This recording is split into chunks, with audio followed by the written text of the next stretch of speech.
Okay, so consider this like the first video I'll do on the series of urban sketching. Okay, I know a lot of you guys have been waiting for that, and I thought, you know what, I'll just jump into it.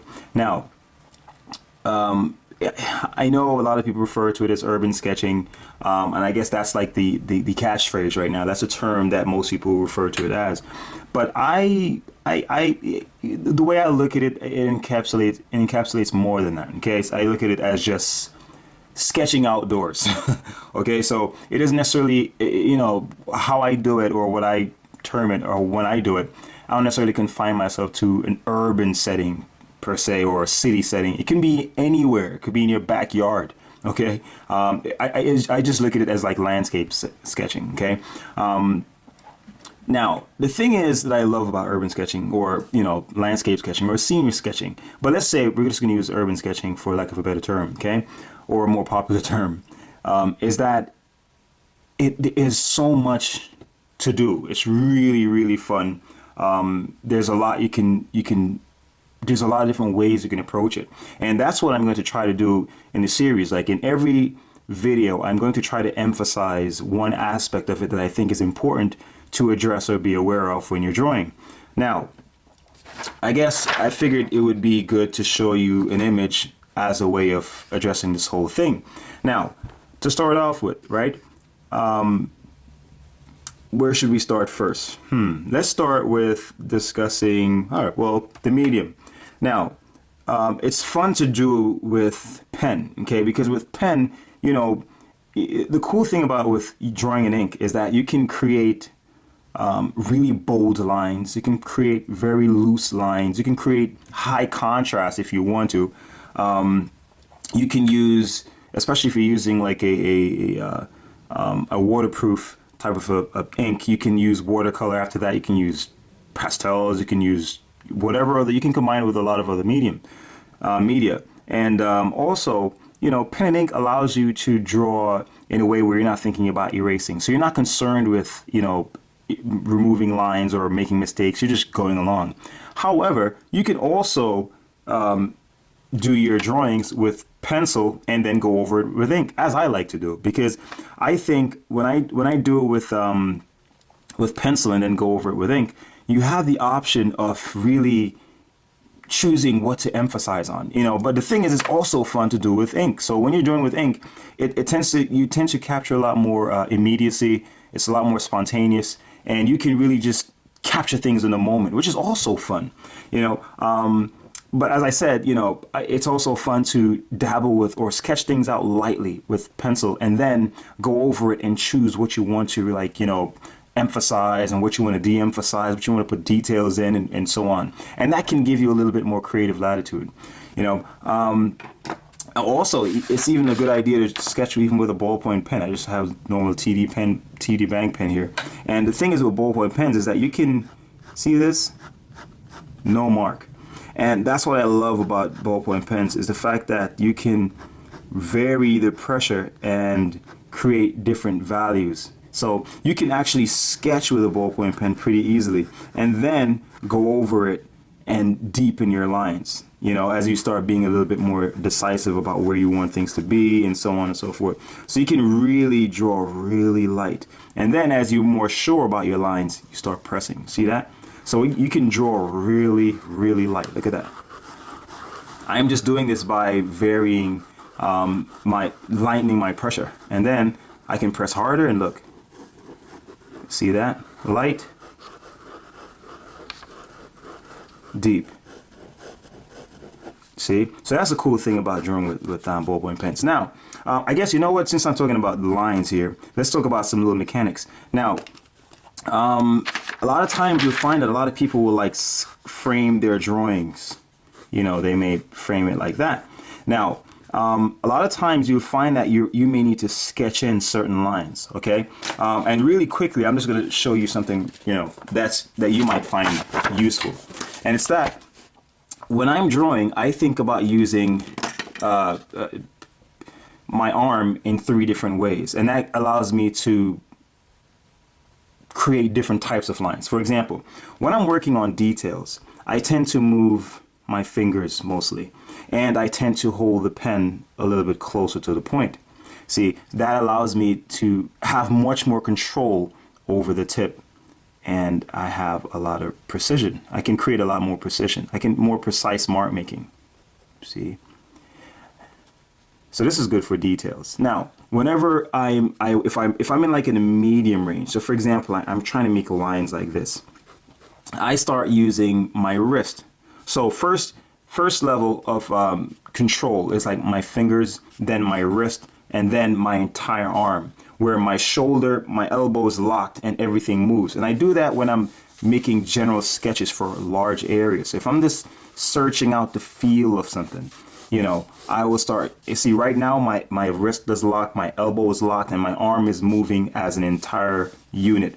This is good for making long lines. See that? Long vertical lines, long horizontal lines. And I keep it light. My finger's not gripping this pen pretty tight. I have a pretty loose but firm grip. All right, it's not tight. It's just firm enough to keep it from wobbling. All right, and that allows me to have a really nice light line. See that? And this is when I'm like mapping things in. You know, you want to get maybe the horizon. You want to get like a diagonal line from a vanishing point or something like that. See that? This helps me to get things pretty light. Now, when I get tighter, when I want to make more, shorter lines, then I start moving my wrist. So my wrist and my fingers are moving here. See that? My fingers more than my wrist. But if I'm extending, then my wrist starts coming into play like that. See that? And as I said, with the smaller detail, just my fingers. Wrist is not moving, arm's not moving, just fingers. See that? Small details. So when you're working on little buildings or little trees, little plants, little details. All right. Now, next is some little details in terms of when you're going into your drawing. Now, you look at a drawing like this. I think the picture like this has a lot of details. Okay. Now, I'm going to do a drawing of this. I'm not necessarily concerned because as human beings, see this camera is capturing everything. This photograph is capturing everything because that's what the camera does. However, with us, we're making creative decisions. There are things that appeal to us more than others. Okay, so now you're going to be confronted with the decision. Okay, what part of this image interests me, and how am I going to frame it? So now you're starting to think about, am I going to use a more portrait type of a frame, a more vertical frame, or am I going to use more a horizontal frame? See that? So that depends on what you find interesting and what you want to pick out and emphasize. See? And that means I am going to have an idea of what part of the image I want to use. So in other words, we're pretending this is what you're looking at right now. And you're trying to say, okay, what am I going to sketch? You may not necessarily want to sketch everything, or you may want to do that, and that you can do that. That's fine. But you may want to also say, okay, what am I going to emphasize? Oh, wow, I like the way the tree feels. I mean, I want to capture the whole tree. I may just want to capture just a part of it. See? So you may decide, okay, I'm going to use a more of a landscape or horizontal frame. Like that. Or you may want to do a more vertical, which this one is pretty popular as well. A lot of people tend to use this one. It has a nice feel to it. And it's also breaking the norms in terms of what we're used to seeing a landscape or urban or city-like scenery to be framed in, right? So these are decisions you can make pretty early. Then you can determine, okay, what's going to be my focal point? You may not necessarily want to put it dead in the center like that. That's not that interesting. You may want to put it off, just like that's why they use, for example, the whole rule of thirds, like that. Now, these are just guidelines. It's generally recommended that you put your focal point on where these lines of thirds intersect, and you can choose to do that or not, but those are just guides. Okay, now when you move from that, you may also want to consider how high your drawing is going to be. So for example, if you're standing or if you're sitting, or how's your point of view going to be? So these are all different aspects. I'm just trying to have you guys see that urban sketching can be so fun because there's so many different variables to play with, so many different things. Now, one of the things that I like to incorporate in my drawing a lot when I do like urban sketches is contrast. Now, contrast in itself is a concept of design, but you can have many aspects of contrast. Like, for example, you can consider, okay, contrast in terms of the most popular form, in terms of value. You know, like you may find areas that are really deep in value and areas that are very light, and you emphasize that difference to make the drawing more dynamic. Or you can even create that. Like, say, for example, see how this drawing is? There's an even distribution of light and dark throughout the image. Now, I can choose where I want to emphasize and where I want to de-emphasize. So, for example, just to create some distinction and drama. So, see how this tree here is, like, you know, I can say, okay, I'm going to frame my drawing in a sense where it's like, you know, I may want to frame my drawing so it cuts off right here. You know, and then I may want to include the bottom of this image or the top of it, or I may want to have a vertical, you know, see if I can get a colored ink. Okay, here, so I got something here. So I may want to have a more vertical, because I may want to include, you know, the steeple here, and I may do like this and say, okay, you know, I'm going to make it cut off right here. And I think that's a nice frame. And that can be a nice little drawing, and that's all I'm concerned with. You see? And or I can say I like the side of this building and I want to incorporate it with the tree. So it's almost like I'm using the building and the tree to frame this drawing. See, that could be a nice horizontal frame. And that's how, in other words, these are things that you're visualizing as you're looking at the scene. See, and you can pick out things. Now, as I said, in terms of contrast, one thing you can also practice doing is start emphasizing shapes. So say, for example, I'm looking at this. One of the quickest ways to start mapping out a composition for your drawing is start looking at shapes. So, for example, I may see this contour here. All right, I see the contour of this area.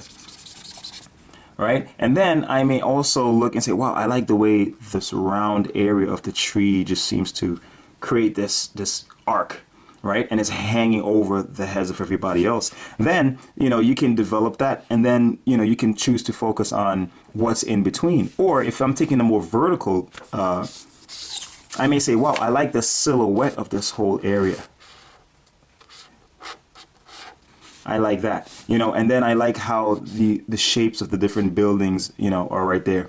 So that's how you can start cutting. If you remember one of the tutorials I mentioned in terms of how you look at a box, and you can break that box up into shapes, individual shapes like that. See, so that's one way you can start creating composition and contrast. So you may say, okay, wow, I like the way the organic shape of the tree contrast with the geometric shapes of the building and so on. Or I like how the open space of the sky, you know, is like having a diagonal contrast against the, you know, the buildings and so on. See, those are just different ways you can creatively play with what you see and emphasize that in your drawing, okay? Because the photograph is just your vision. It's just showing you, you know, there's all this information, and then you can creatively go in and play with that. So in other words, from this very photograph, I can create maybe, you know,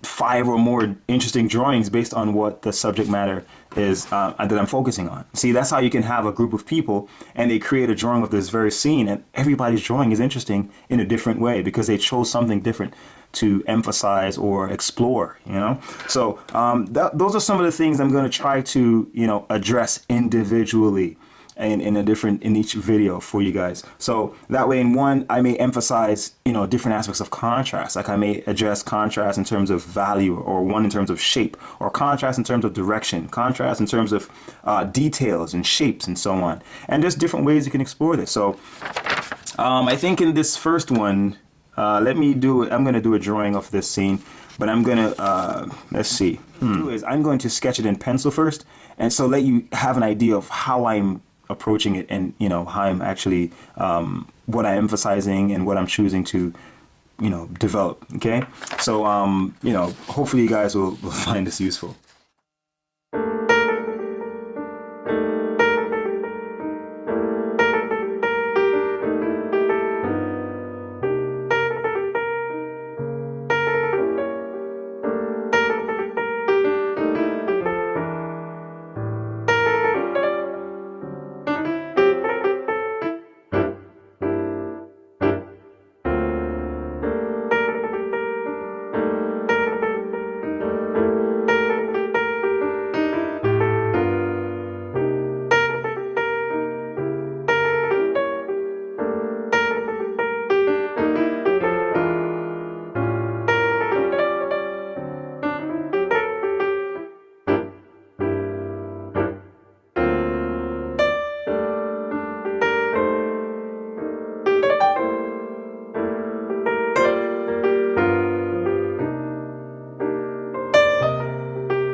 yeah, and that's pretty much it. So see, if you notice, if you look at the original image and what I did here, you can see that I really invented a lot of stuff.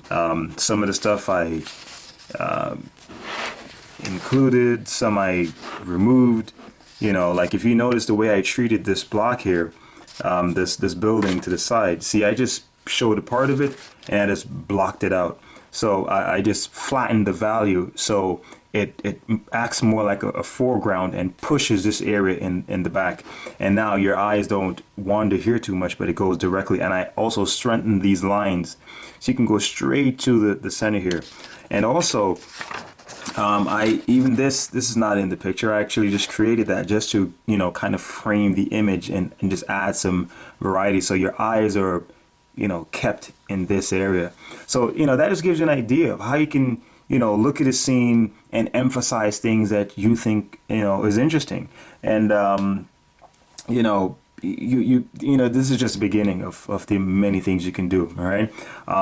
And you'll see how in the future that I'll make certain decisions and then do the drawing to execute that. And, hopefully you guys found something useful in this and, you can apply it to your own drawings.